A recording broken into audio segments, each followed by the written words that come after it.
high school. I just wanted to ask you guys, what was one of the biggest mistakes you've made running your business? Wow, I'll answer that first. In this decade, I This lost. week, she said, just this week, the biggest mistake.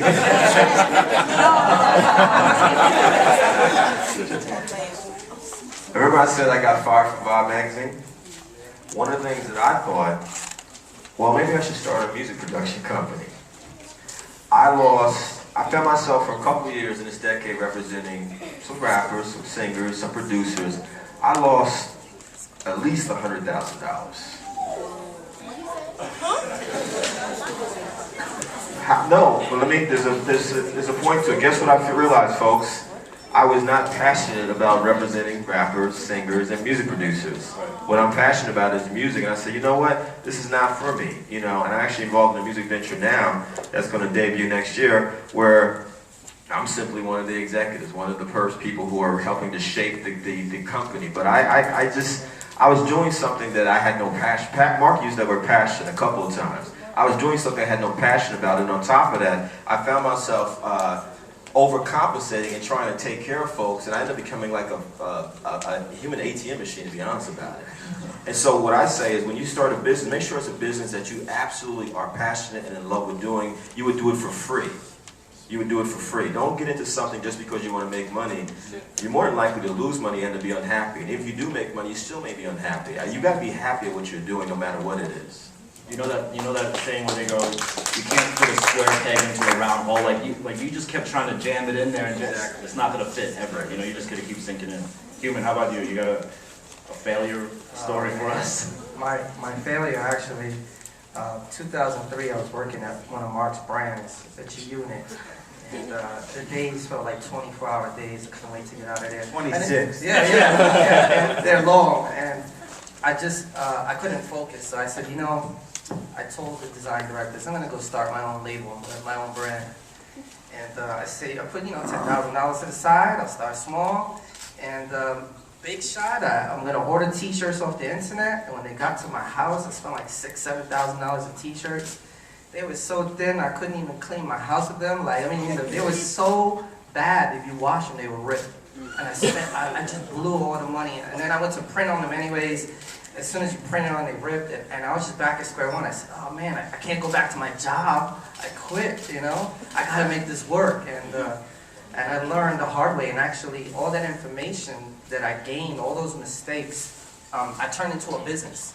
I started hearing other designers say, how do you get started? And I said, well, this is what you don't do, and I made a website for it, and so now it's like about, if I wish I would have met someone giving that information to me when I got started and I lost all that money, but it led me down a path, and to where I'm at today, where it's like, I really want to empower people to show them how to make money. So it was a downfall. Like, take lemons, you make lemonade. I said I'm going to turn this around, and so. What's that website? Yeah, fashionhustler.com. And then I also teach people how to cut hair, and that's hairhustler.com. So, just the things that you love. Find what it is that excites you, and say, how can I turn this into money? We have an internet. When I was a teenager, we didn't have internet.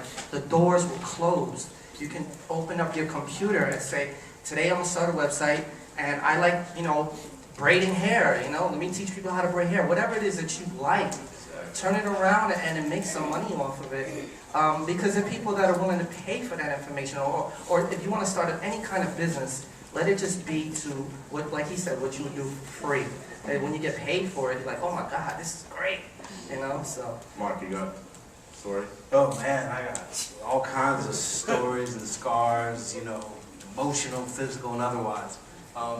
I would say the greatest failure that I've ever had is probably the failure of being overindulgent, right? Where you start to believe your own hype, right?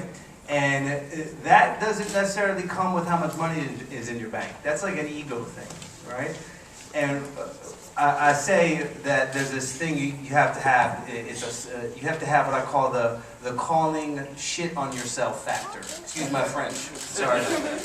But you have to be able to look in the mirror and be really self-critical in an honest, unemotional way. And confusing your emotional state of mind with your passion.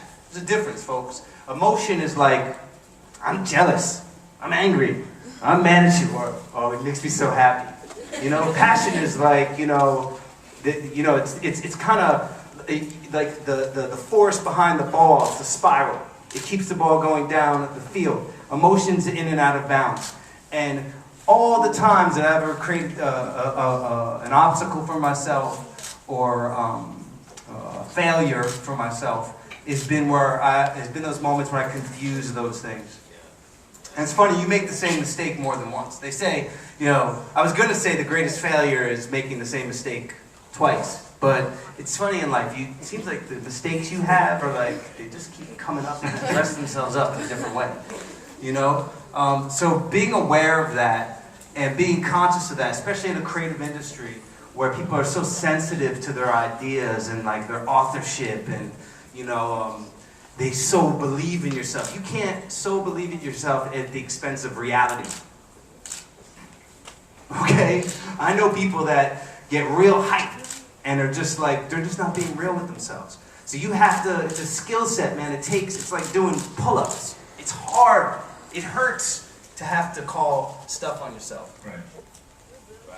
Let's do, we got a question over here.